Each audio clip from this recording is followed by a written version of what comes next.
podcast to honor the gods. This better come with a sacrifice. Deus Ex Media. Hello and welcome to Content and Capable, a podcast all about following your passions while still feeling like a proper adult. My name's Sam and I'm your host. This week I spoke with Nimay about her journey from a day job to content creation and what changes she encountered.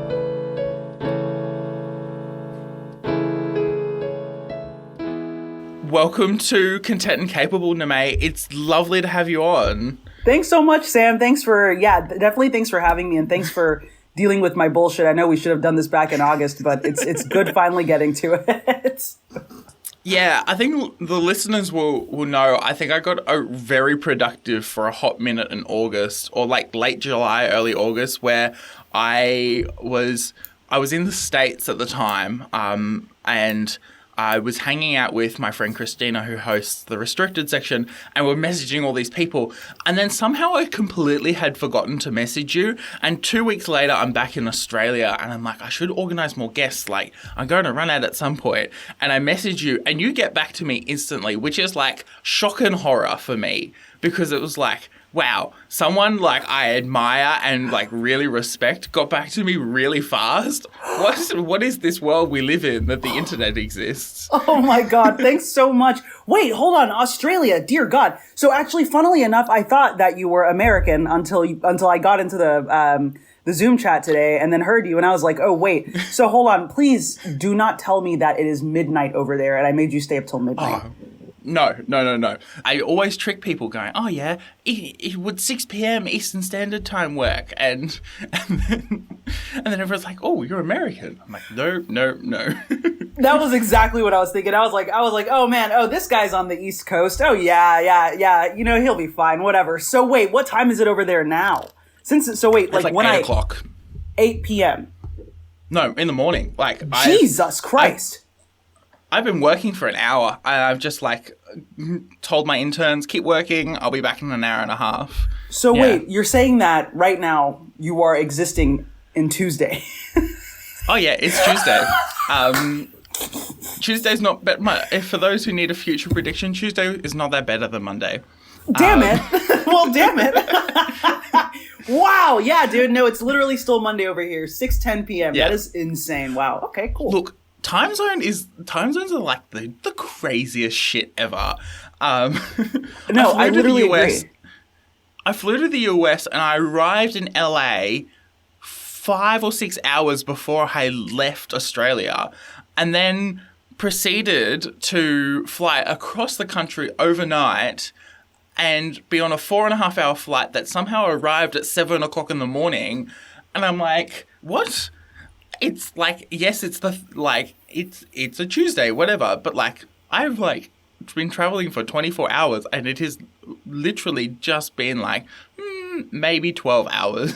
Jet lag probably had you all fucked up. Oh yeah. It was the day before the 4th of July, and I was at a 4th of July party, and there's this picture of me lying on my friend's grandparents' floor, completely asleep. Yep. That'll happen. That'll definitely happen. Oh my God. Surprisingly, it was like, on the way back, it was the opposite, where I just started waking up at 3 o'clock in the morning. I was like, oh, I'm awake now. I can get work done before I head off to work. Wow. Yeah, no, not me. Literally, if I woke up and like randomly saw it was like 3 a.m., despite like whatever jet lag is happening, I'll just be like, oh, it's 3 a.m.? Well, it's time to smoke another blunt and go back to sleep. I am not waking up at 3 a.m. Right. I'm not waking up at 3 a.m. trying to get work done. I don't care how much jet lag I have. If I see 3 a.m. on the clock, puff, good night. Yeah, it was winter as well, so it's like 3 a.m. is like the middle of the night, because the night doesn't really finish till about 7 o'clock, and so it's like, if I go back to sleep now, I won't be up in time to like get out of the house in time, so I may as well just be awake and like, I don't know, mindlessly scroll on TikTok for like 3 hours before I need to actually get up. That is hilarious. Oh my God, that's hilarious. It's wild. It is just such a wild ride, time zones. And you guys are about to head either in or out of daylight savings. I don't know. Australia. I think it ends. Yeah, I think ours ends. Yeah. ends at like the end of the week.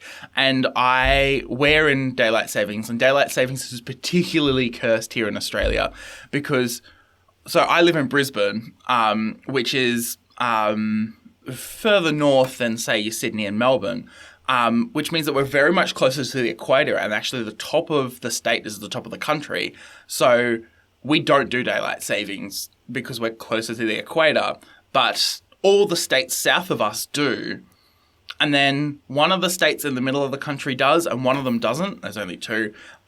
So it actually turns out that, like, South Australia, which is in the middle of the country, is half an hour ahead of us, even though they're further west than us.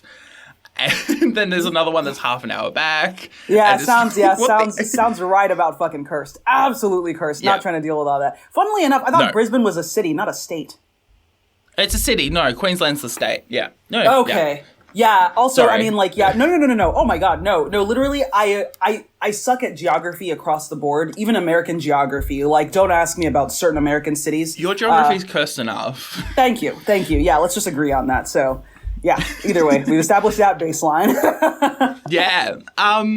So, Nimay, we've gotten immediately on a tangent, which I absolutely love. But many more to come. Did you want to quickly share what you do day to day and what you do on the internet? Yep. So I guess hi y'all. My name is Nimay Ndolo. I am at this point pretty much I'm a full-time content creator. I do have some consultancy positions, but they are still content creation positions. Right now I'm working with a tech startup, Auto, and I'm doing a lot of their TikTok stuff. So yeah. I would say full-time content creation right now. It's kind of a far cry from where I was this time last year. So that's pretty cool to see. Yeah. Yeah. So what was it like this time last year before, everything got crazy on the internet? This time last year, I had about 24,000 followers. I had just accepted an offer working at a marketing firm here in Atlanta. I was working as a front-end developer with them. And yeah. I mean, this time last year, I was coming off of working at two startups. There was one that I interned with, and then there was one that I worked with. And dear God, the second one was a fucking nightmare. I came, yeah. So I had just gotten this new position. But I was really, really freaking pissed. And of course, me, I am a born and bred attention whore, naturally. I'm always going to try and find attention in some subtle way. So I did what I do best, and I hopped on TikTok back in the day, I would hop on either Snapchat or I would hop on my Finsta on Instagram to, rant and do my antics. But, I'd done TikTok nominally through 2021. I kind of came in like on the little Dogecoin, on the little crypto bull run. So things had calmed down. But I was like, you know what, I have these people on TikTok. And as far as like ranting and getting my emotions out, I kind of operate on, if a tree falls in the forest and nobody heard it, the tree did not fall. So if I do not rant and let me put it this way. If I rant and other people do not hear it, like catharsis hasn't been gotten. I do not have catharsis yet. I knew 100% agree. Right. It's kind of like an attention whore thing. So yay, twinsies. But just like, I don't know. So I went ahead and I ranted about this startup and about how pissed I was. And I was telling people, software developers, no matter what you do, do not ever agree to work for free. Sign for some offer and get the fucking money. And I did that. And for some reason, I guess people found that video funny because of my presentation. And then things just kind of moved on from there. Followers just started coming. I did more tech content. Then I kind of moved away from tech content and cycled through different phases. And here we are now at over 1 million followers. So that's pretty cool.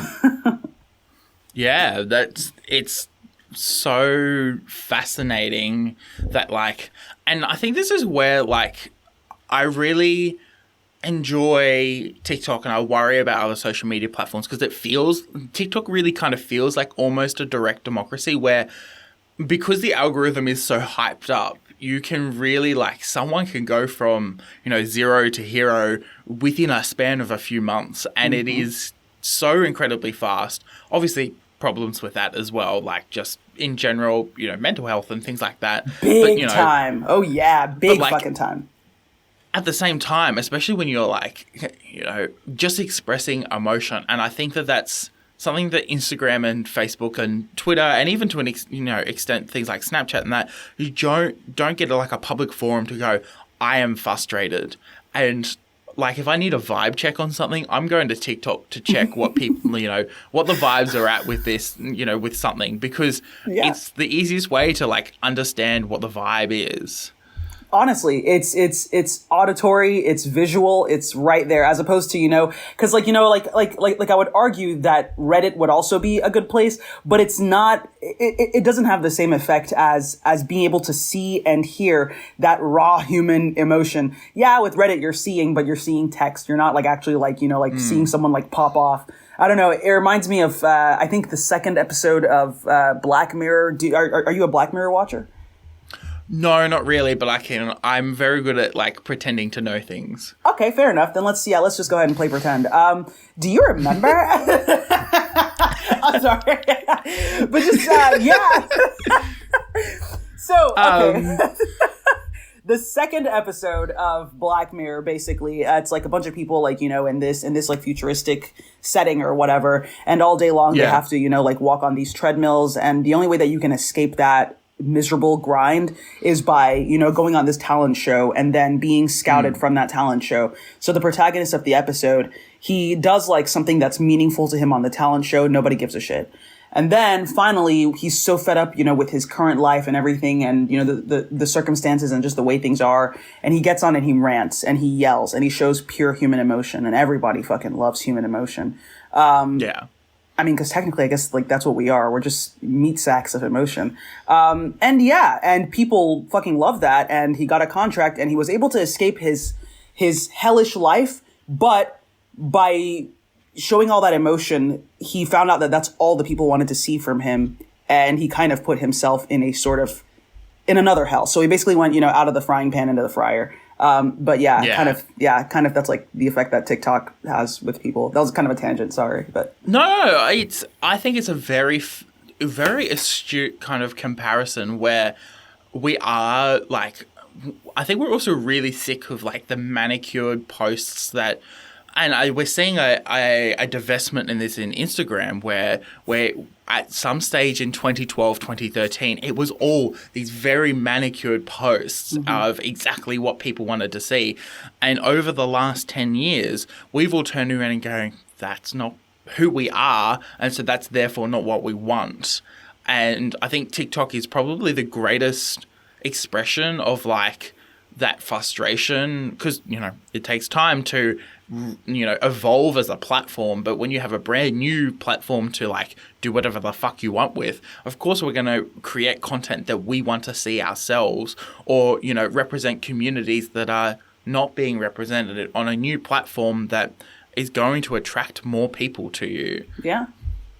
And I feel we are at that oversaturation of I have too many followers, I follow too many creators or something, because it's at a point where it's well, I love everything, the diversity, or I'll get on the rabbit hole of Taste the Biscuit, at least. Oh my god, Taste the Biscuit talk, Jesus Christ. That is such a niche. In fact, actually, that started off being a niche thing where people were have you heard of Taste the Biscuit talk? And then now it's now everyone knows about it, to the point where it's oh damn, we've all been infected by the horrible virus that is Taste the Biscuit talk. I'm sorry for interrupting. I'm sorry, Sam. Go ahead. No.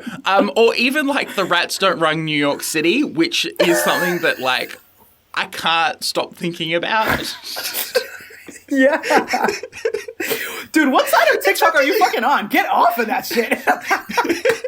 It's very cursed.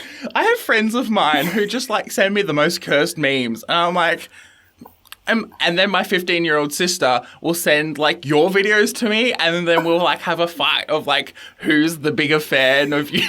Oh, you guys, oh god. I will never understand what you all see in me. Thanks.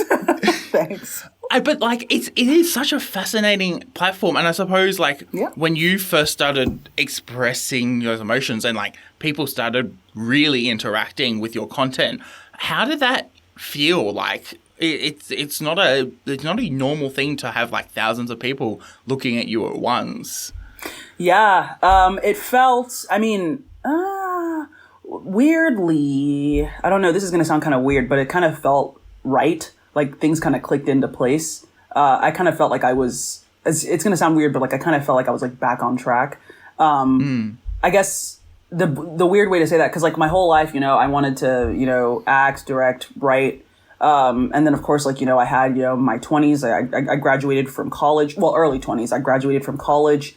And then, you know, like I went into like the corporate workforce, and then of course, like, you know, software development, and everything. And like, I was feeling shitty because like I didn't have like, you know, I guess I didn't have a creative outlet. So it kind of felt like me getting this creative outlet was kind of like a very, very good thing. And I was kind of like back on track with the way my life was supposed to go, I guess. So that's kind of odd to say, but I don't know. Yeah. And then like it also, go ahead. I was about to say, and then balancing that with like your day-to-day work life, knowing that you had like, you know, all these people watching you. Yeah. Oh God. Scary faces. Oh God. Yeah. Balancing it with my everyday life was a fucking nightmare until. So yeah. In fact, actually, from end of June till about like beginning of September, I was going through this horrible, deep, dark, depressive phase just because of, you know, I didn't have a life. I would get up in the morning, shoot a TikTok, go to work late, stay at work all day long, leave at around like 5, 6 p.m., 4 sometimes, and then get home and have to keep shooting, keep editing. And then it got worse when I started to get, you know, paid partnerships, and then I would have to like be on deadlines, and then I got an agent, and then he would be on my ass, which, you know, no shade to him for being on my ass. That's what an agent's supposed to do. That's great. But like, you know, all of that caused me to get into this like horrible, depressive, like rut. And then fortunately, I took a month off from my job, which ended up kind of not really being a month off because I'm still kind of off now. So that's the first job, the marketing firm. I haven't accepted any projects from them since August, as much as I love them. But like, yeah, you know, and then of course now I have my job with the startup. But yeah, juggling a full-time position with content creation. I mean, already content creator mental health is something that needs to be discussed a lot more because, dear God. But like doing it with a full-time job is a fucking nightmare. How balancing that with real life, with balancing, you know, content creation with real life was a nightmare at first. Now it's a tad better. I mean, like everybody, you know, has to grow in things. So I guess I'm still kind of growing, but yeah, it was wild. Yeah, and I think originally, like, if we look at, I don't know, say, as much as I have moral conniptions about them, the Kardashians, like, originally, content creators it was supposed to be a full-time job. It was supposed to be something that, like, this is by far not the case today, but, like, you were supposed to do this, you know, and get big and have all the money and all the things, and it was supposed to be like a full-time thing.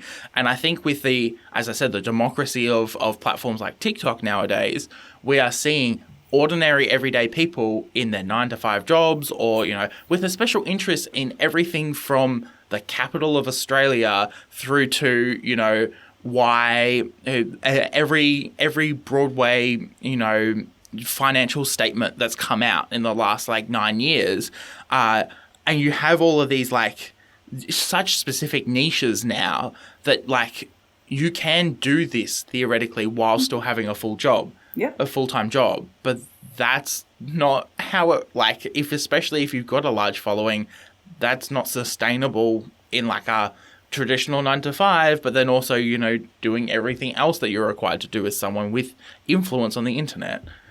Absolutely. Yeah, absolutely.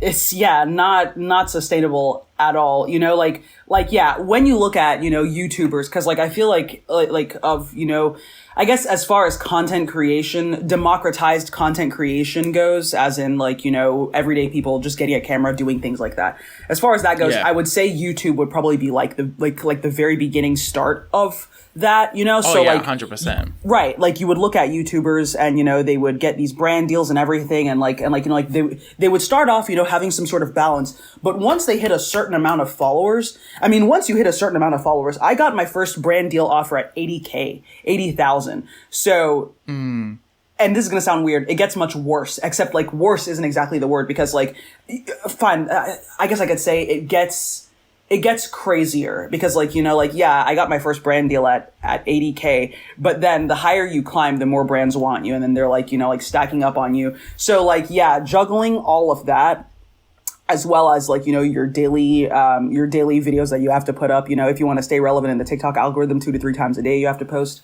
So, you know, keeping up with all of that, you know, doing it for a long time, it's not sustainable. And the good part is that for the most part, it seems, or you know what? Sorry, let me speak for myself and let me not say for the most part, but yeah. Because intersectionality, you know, there are still issues, but yeah, exactly. But like, you know, for the most part, the higher you climb, the more your brand deals kind of allow you to be able to kind of like slack off on the work. Like me personally, yes, I still do need a job, which is why like, you know, because like I'm not making enough money from TikTok or brand deals to not have a job. Majority of my money is coming in from, you know, the marketing firm, or as of right now, my work with the startup.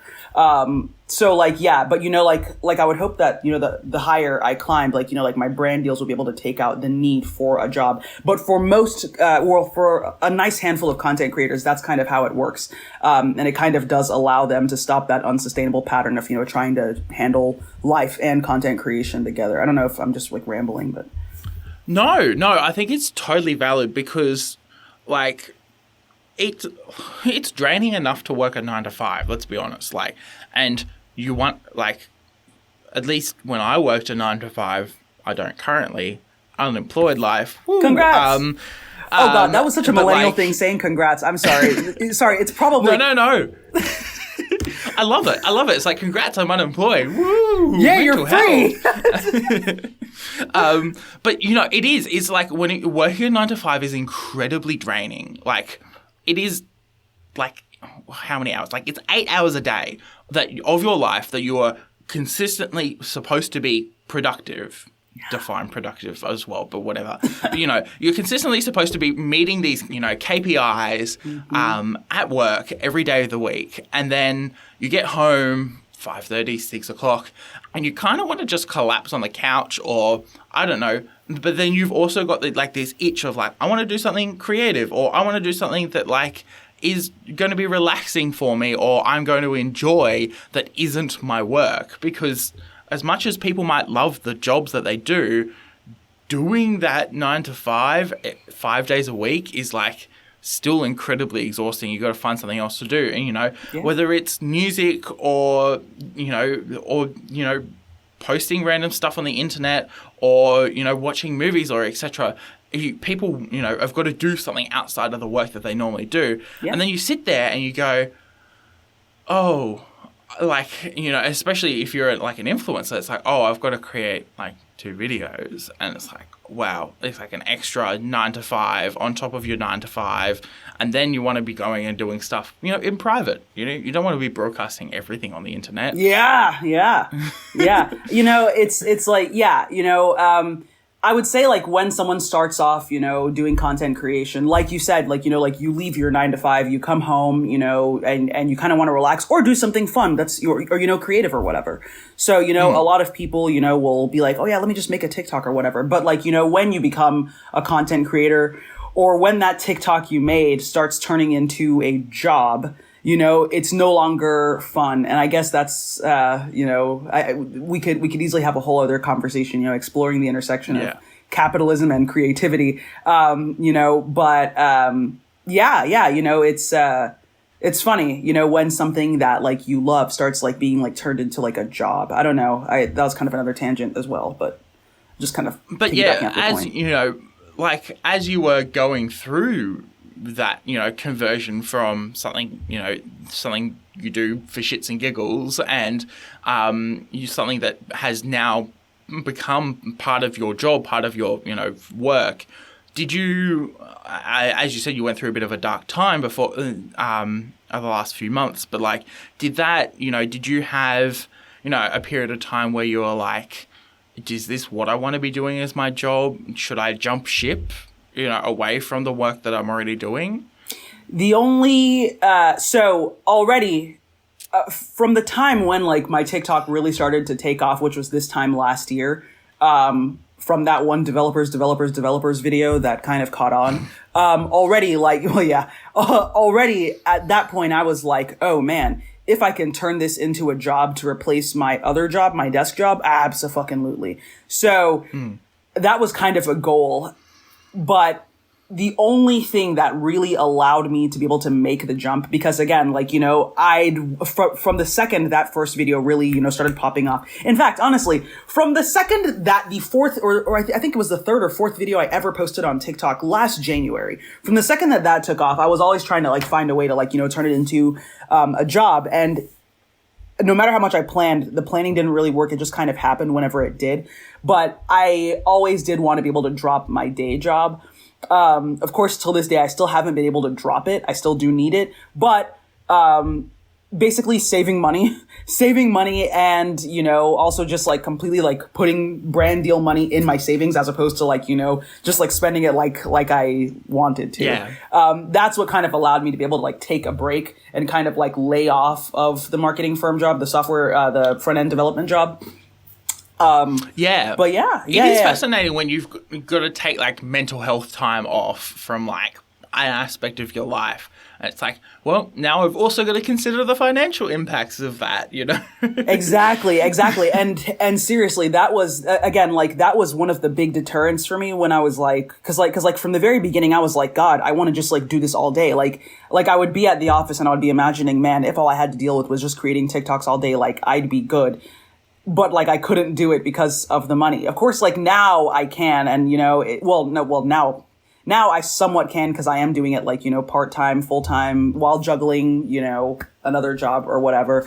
But yeah, there's always that financial aspect that you always have to look at. It's so sad the way our world is, honestly. It sucks, but whatever. Oh, capitalism just makes things that extra bit more shittier, that it's like, oh, I don't like this anymore. Yeah, exactly. You can't be like, oh, I don't like this anymore. Well, I'm going to go take care of my mental health. No more of this thing. No, capitalism is not going to let you do that. Capitalism makes you, you know, have to deal with the shit that you don't want to deal with because you need money to pay rent. So, yeah. Fucking landlords. The audacity they have for asking for rent for me to live in this. Oh, I shouldn't say that. My father's my landlord. That's literally. Oh my God. No, honestly, that's kind of goals. Cause like, if, you know, I happen to, you know, be like late on like a month of payment, I'll be like, hey mom, you know, like, let me just have like this month off. So yeah, no, having your parent as your landlord is kind of freaking goals. Congrats. I would love that great. Shit. It's great. My father's like, I wanted to buy an investment property. I'll just buy something that works for you and your siblings for the next 20 years because, oh, by the way, I'm the eldest of 10 children. So, like... 10? There's like... Yeah. Wait, hold on. How old are you? I'm 21 at the end of the year. Holy shit. I'm 28. Oh, my God. Wow. But like, this is why I love your religion videos, because we're Catholics, and it's like, ooh, yes, that totally makes sense. Look at my little crucifix on my wall. Yeah. I love her. I have Pentecostal friends, and I'm like, oh yeah, that's fucking them, like crazy nutters. Get out of here. Yeah, God, no, literally, Pentecostals, no matter like what country they come from, are batshit fucking insane. It is what it is. Every church scandal since. Oh, there was like a sex scandal in the Catholic Church. Somehow they always end up being Pentecostal. But yeah, every scandal we've had in the last like 3 years about a church has somehow been like Pentecostal or Pentecostal adjacent. And I'm like, what the fuck is going on here, right? Pentecostals? What are you doing? Oh my God, Hillsong. What's Hillsong? Oh, no. Hillsong's like, Hillsong's like evangelical-ish, but somewhat, I guess like Pentecostal far adjacent, I guess, like, but not really. Somehow, our most popular exports always turn out to be real shitty things. Hillsong, the Murdoch Media Press. What? Oh yeah, he's Australian. Whoa. He owns 90% of the newspapers in my state. Why did I think that he was British? I don't. That's odd. Oh, he owns a whole bunch of British newspapers as well. He owns like way too many newspapers in Australia, America, and the UK. God. Like, way too many. God, I could have gone my life without knowing that fact. Okay. That's Yeah, but bleak. somehow our most popular exports are, like, the worst. Australia. And somehow all your animals are just fucking apeshit. It's like a teddy bear with claws, a koala. Why did that idea make sense? That will give you chlamydia. So just be... Koala chlamydia. That's hilarious. It's a huge problem. They've got like huge studies about koala chlamydia because they just keep giving each other chlamydia. What? What the fuck? What the fuck? My ex and I don't know what it is. We like to one-up each other in facts, just like little like random facts. I had no idea that koala chlamydia was a thing, so thanks for that fact. I'm gonna one-up the shit out of him. That is insane. What? Yeah, it's great. I love it. Koala chlamydia, it's great. I love it. That was the laugh of the day. This is what happens when you put, like, prisoners on an island. We form a society. Somehow the exports are shitty and the koalas give each other chlamydia. Don't put...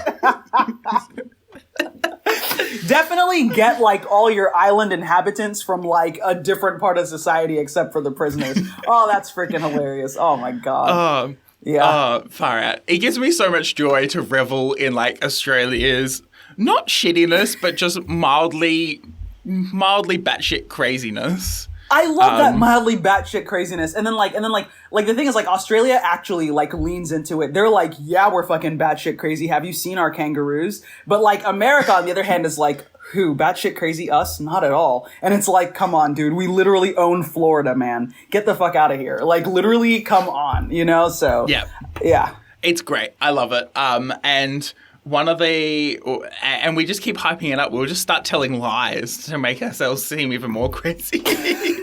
Wait, can't trust anything. Which country does Marmite come from? Is that you guys? So we do Vegemite. The UK does Marmite. But yeah, same thing basically. Vegemite, yes, that's what I had a few years ago. It's fucking terrible. Wait, do you like it? Oh yeah, I'd eat spoonfuls of it. It's You swear to God.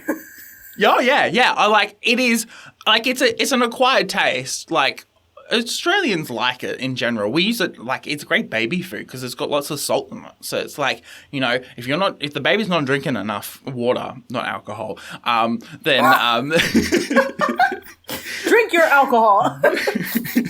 Then, you know, like Vegemite and cheese is a great combination. Vegemite and cheese on toast, or even with like tomatoes and salt and pepper. Oh, yes, amazing. Because like the saltiness of like the Vegemite really works well with like a tasty cheese, and then, you know, tomatoes as well. And you don't need that much salt and pepper because like the Vegemite's already really salty.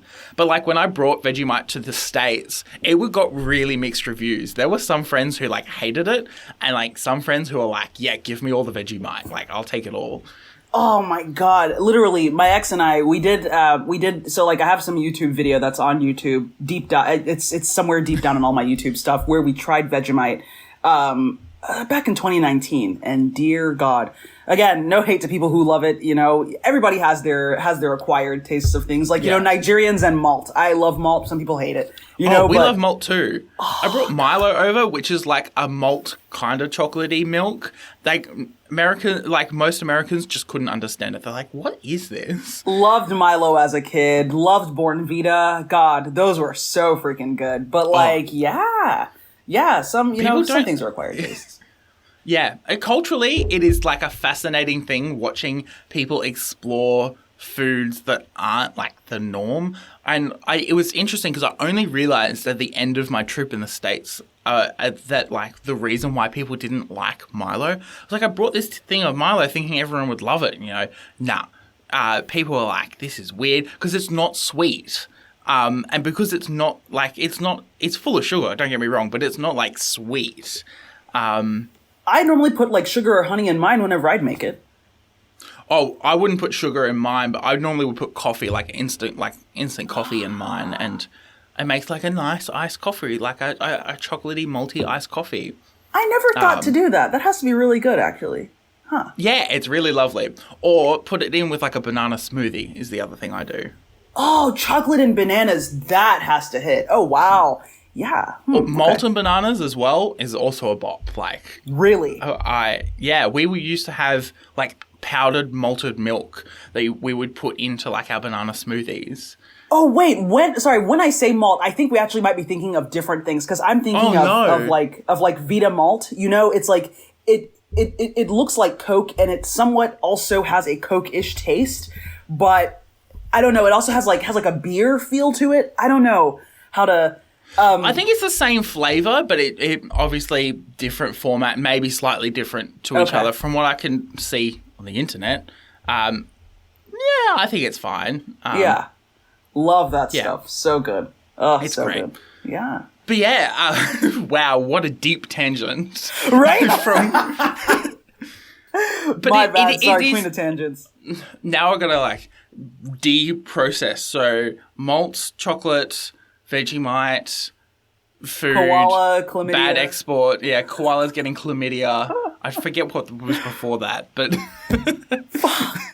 I can't even remember. Oh my god! Yikes! Oh, but like it is such a fascinating, really almost troubling, like mental health wise, having a discussion about like how we treat our creators, because we almost demand of them all of this content without like we don't pay for it. We kind of pay for it through like advertising and stuff, but like we're demanding like all this content, and it's like it reminds me of like. From Bo Burnham's Inside, which I think really spoke to me in terms of like I really did was getting a better understanding of like the creator economy, and Bo Burnham's Inside came out, and it's like I think it was one of the Jeffrey Bezos songs, or something like that, where it's like, "Come on, Daddy, let's do it," or something, and he was like, "I have to insert the clip or something here," but like it was fascinating to go like, this almost feels like a slave trade of like we demand this of you. You got to do this. You got to create this off your own back, and we're not expecting to pay for it. And it's like, what the fuck? We capitalism exists. Like, we have to pay for things.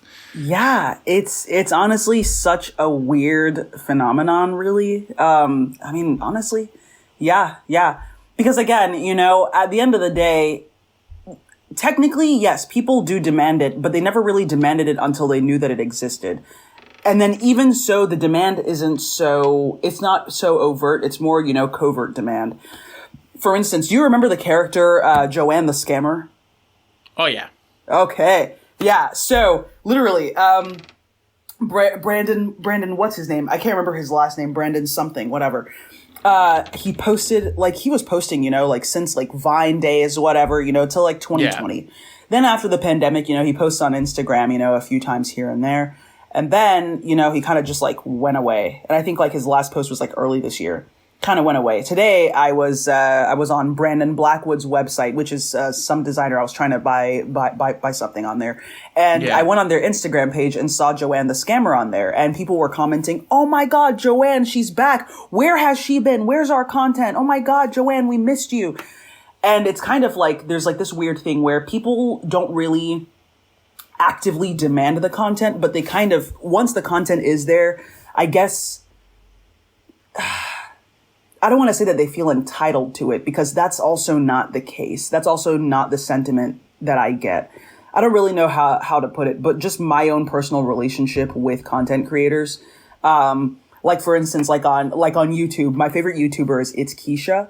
And if I don't see a new video from her, I'll be like, where's the video? What's going on? And I have to remember, oh, Nimay, chill out. This is a creator, okay? She's not, Netflix. She's not CBS. This is one person who has shit going on in her life. Her job isn't to sit here and bring me content. She's a creator. She's giving this to me. I'm not even paying for it, So that's just my own personal relationship. But yeah, no, you have a point. it's interesting to see like how people's mindset changes from before they start creating content to afterwards. I work in journalism, and it's creating a lot of television content, consistent news, bulletins every day. I run an internship, which is great. I work for free, helping other people work for free. Yeah.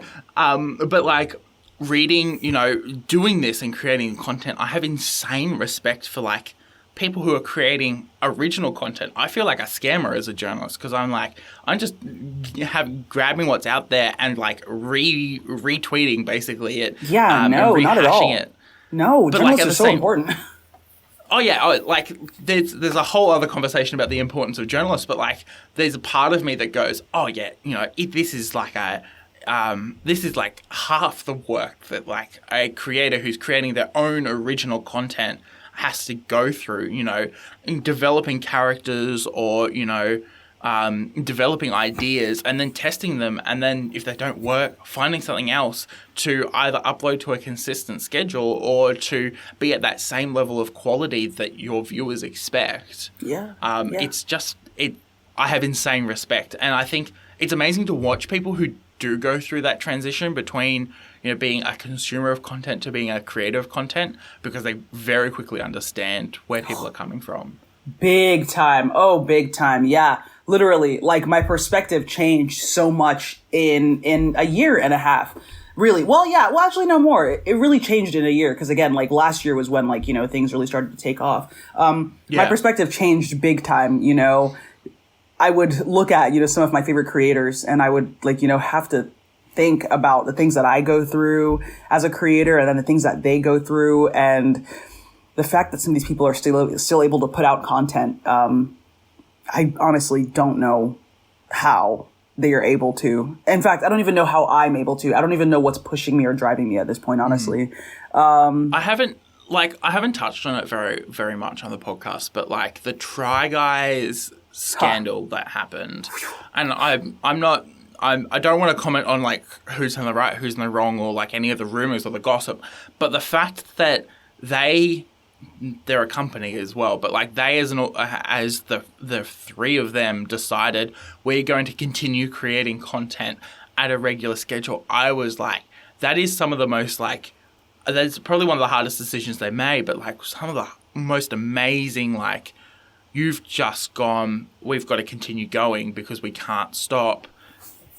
And I admire that, because it's like I would have stopped and like for a month or two just sorted stuff out and not like cut everything off. Who cares about the consequences? We've got to sort this out internally before we make a step forward. And they're like, nah, we're going to keep stepping forward and being really transparent about our internal processes as well, which you don't see from a big corporation. And only I think creators are in this position where they do it, and it's mostly for fans, so they know. But like also at the same time, setting an example of what people should be doing in practice. Yeah, it's honestly admirable. It's admirable, and I guess again, earlier I said I didn't know what was driving me, but no, I do. I think, aside from just like the love of having, a creative platform, and I'm also kind of, trying to understand where the Try Guys are coming from as well. Aside from just the love of, being able to have this platform, being able to connect with your supporters, your followers, Yeah. There's also, I guess, the pressure of keeping your platform alive, keeping it going, and within keeping your platform going, maintaining that relationship with your followers. I don't know. I don't know. Is all of this some giant, pursuit for, just human connection? I don't freaking know. But, it's admirable on their part. And as we said at the top, and I would have to agree, I think I'm in the same position. We're both sluts for attention. Like, we'll do anything for people to lay eyes on us. And, oh, yeah. It's like, you look at me, ooh. Ooh. But it is a fascinating aspect of the human psyche where we want that human connection. We want people to be looking at us, and on the other side, we want to be hearing stories about other people, and more importantly, nowadays, hearing about people from diverse perspectives as well. There was a very interesting conversation about the MCU and its treatment of black female content creators on TikTok the other day. There was that bit of I'm not exactly sure exactly what the details are, because as much as I love the drama, I was like writing basically a thesis. Right. But like, is this surrounding the Wakanda Forever premiere thing? Yeah, drama? I think so, Oh, yeah. Lord. I heard a lot about that. I also have some mutuals who popped off on private stories. Yeah.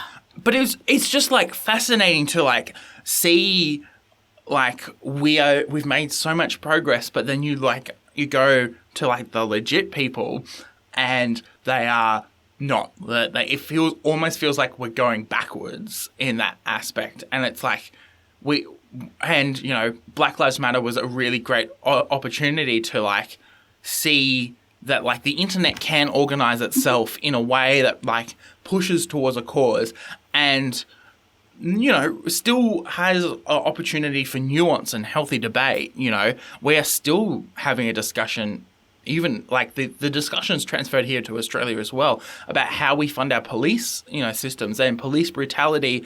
I'm not sure whether you've seen Heartbreak High, but there is an episode where the police basically body slam this Indigenous guy. And so it's like the police brutality, like represented in media, and like it was fascinating because you watch this happen and watch the consequences and watch like people who are in more privileged positions try to help, fail, succeed, do some messed up other thing, and then like watching the community like come together over, everyone's hate. It really was kind of like almost the climax of the whole series where like everyone is like at each other's throats, and then this happens. It's like, okay, we've got to ignore all the bullshit that's going on. Let's support, this person who's been, basically assaulted by police. Mm-hmm.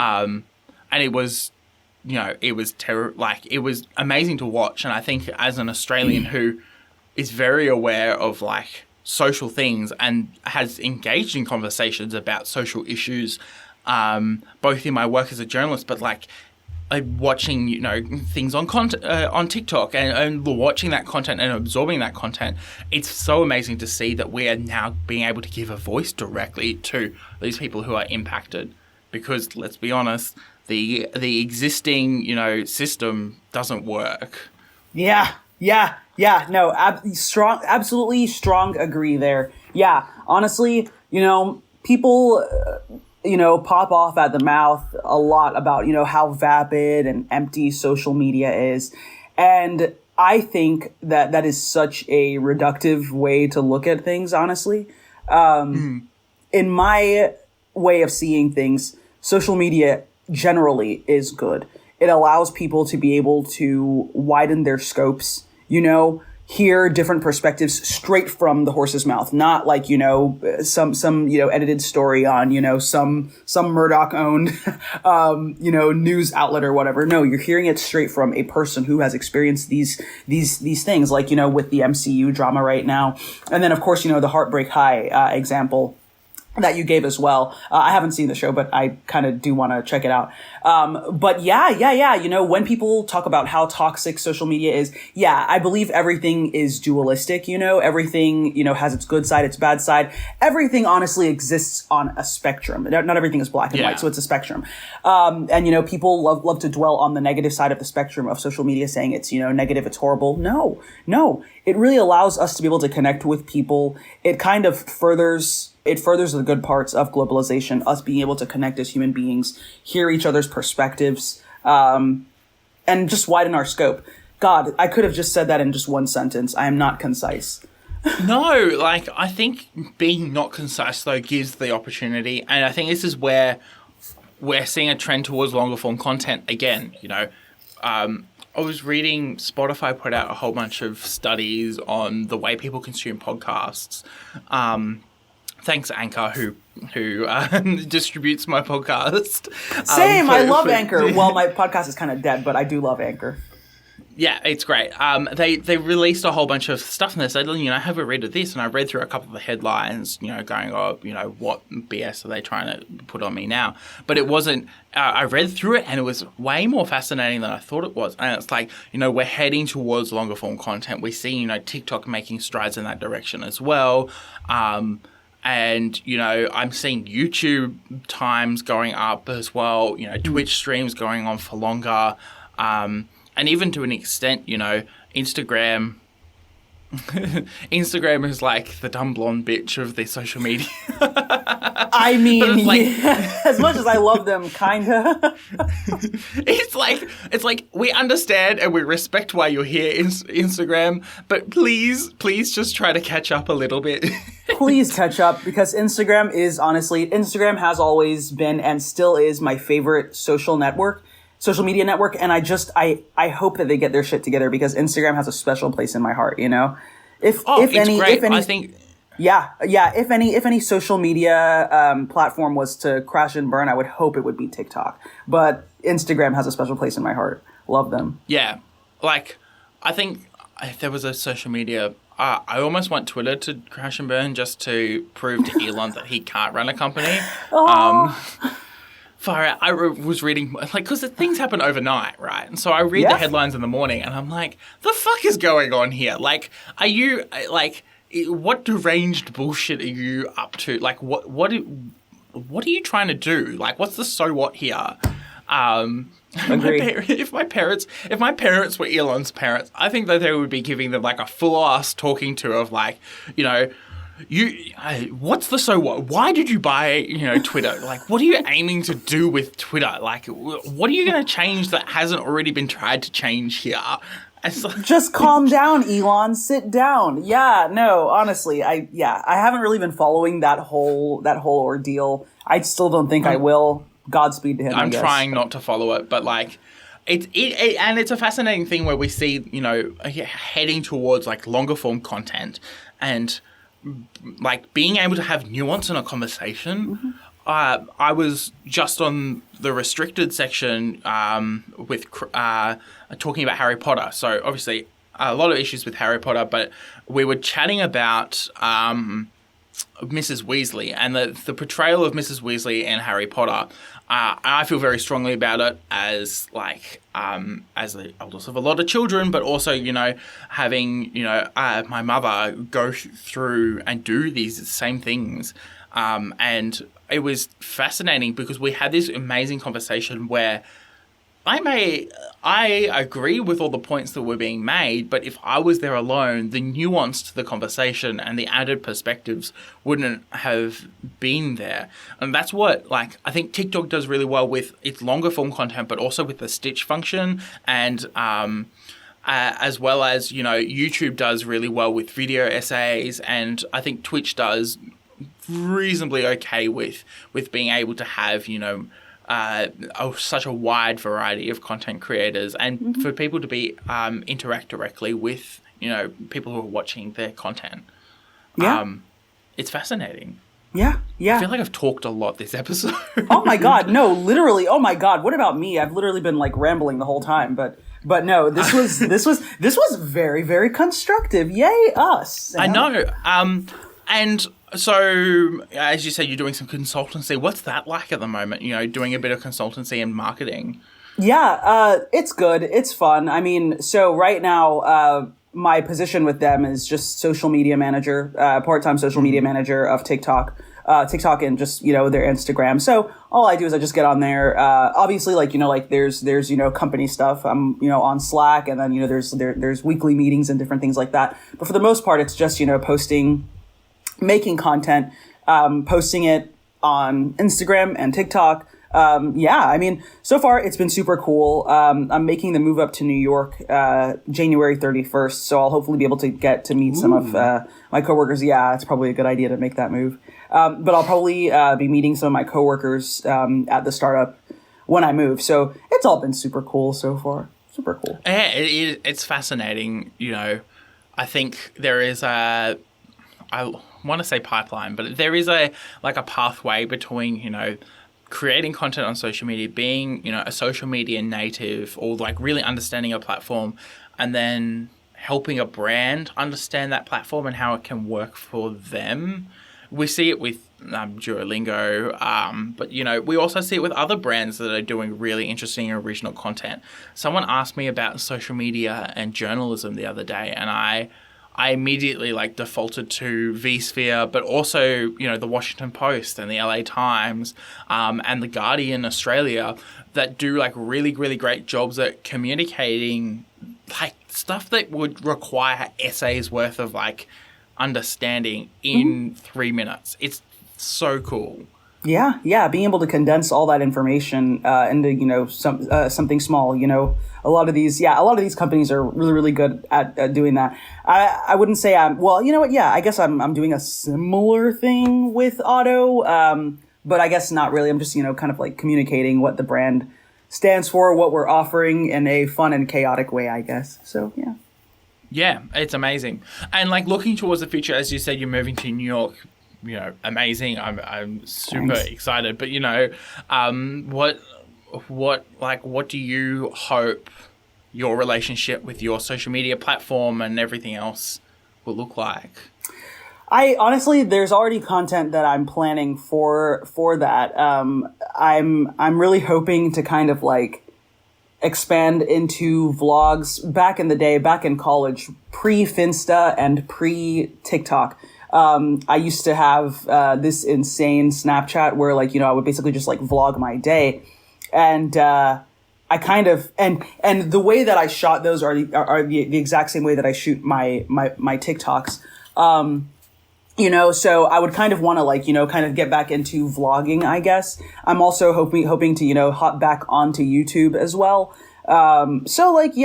Hopefully that's what'll happen with my content. I know people have been requesting, a meet and greet or whatever. So I would hope to be able to, do that as well. So hopefully, New York will bring some cool new things, I guess. Kind of optimistic. Yeah.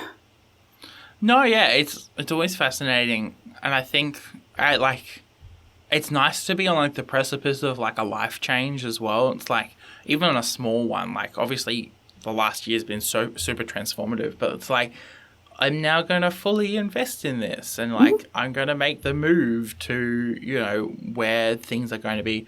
I'm at the same point. I've just finished my university degree and I am applying to so many jobs. I think I have 20 tabs open with jobs that I've got to apply for. I feel the struggle.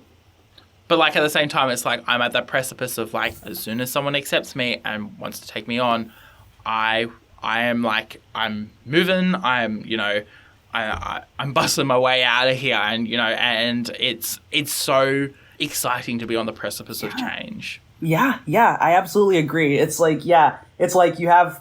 This is gonna sound hilarious. Well, stupid, but it's you have a what do you call it? An extension cord hooked into your ass the entire time, and you're oh my god, you feel electric. There's an electric current running through you when you're on the precipice of something different happening. It's a fun feeling, definitely not a feeling you should have for a long time, obviously, because you have to make the move, but it's a fantastic feeling, a good feeling. It is a fantastic feeling. Thank you so much for coming on the podcast. It's been so lovely chatting with you. Sam, it's been fantastic chatting with you. Hopefully, I'll be back, and this was fantastic. Thanks for having me on. This was so much fun. Where can people find you on the internet? My Instagram, that's Nimay, Nimay, Ndoleaux, and then my TikTok, Nimay.Ndolo, Ndolo. And then Twitter is the same. I think I'm Nimay Ndolo everywhere. Yeah. Is there something that you're watching, reading, listening to that you wanted to plug? Watching, listening, reading. You know what? Here, I listen to a shit ton of audiobooks. I would say hop onto Brandon Sanderson's Cosmere. I would say go ahead and start off with The Way of Kings. That is, start off with Brandon Sanderson's The Way of Kings. That's a fantastic book.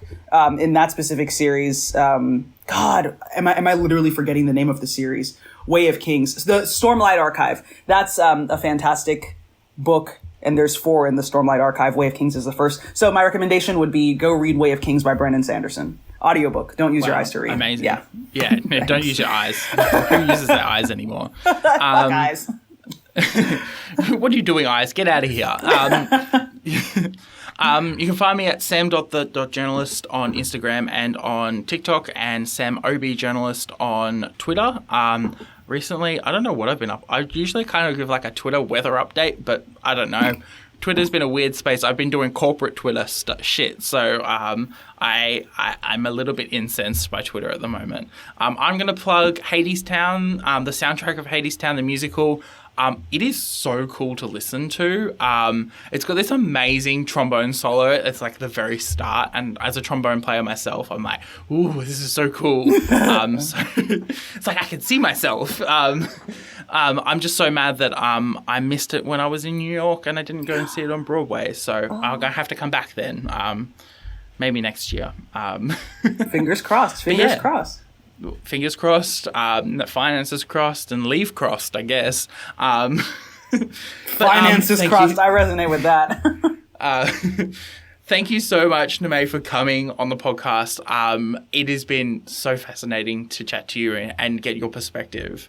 Seriously, this has been an absolute blast. Thank you so much, Sam. And I hope to do it again sometime. Thanks. Thank you for listening to Content and Capable. You can follow the podcast socials at Content, the letter N, Capable on Instagram and Twitter. You can send an email to contentandcapablepod@gmail.com. Please give us a review on iTunes or Spotify to help others know that you love this podcast. The art was done by Opia. You can follow them at opia_art_. Opia is spelled O-P-I-A. Feel free to message them about making art for your project. Our music was written, recorded, and edited by Isabel Strauss-Riggs. You can find Izzy at Kane_I. That's I is in the body part. On Instagram and Twitter, and on YouTube at KaneI with no spaces. Feel free to message her about making music for your project or editing your podcast. What would you do if there was a terrifying prophecy about you? Or you had to go on a perilous quest to save a friend. Or everything you loved was in danger, and the world was about to end? Whoa, slow down, Charlie. You know what to do when all that crazy stuff happens, right? Call Ghostbusters? No, you listen to Of the Eldest Gods. Right. Sorry, Ray. Y'all can listen to our podcast about the Rick Riordan books. We'll cover each chapter and talk about some of the fucked up mythological context. And we'll probably get cursed by Zeus. Let's hope that doesn't happen this season. Catch Oteg on all your podcast platforms. And eat some blue food while you listen. Wish us luck while we survive the apocalypse. Charlie. What? Content and Capable is a podcast all about answering the question, how do you adult? Don't forget to rate and review, and I will see you next Monday for another episode. Deus Ex Media. 3, 2, 1. Amazing. Coordination. The most coordinated anyone will ever see me for a long time. Me as well. Let's definitely savor this moment. Yeah. If everyone gets to hear me be coordinated about once a month, and then that's about it. Nice. Shouldn't ask anymore.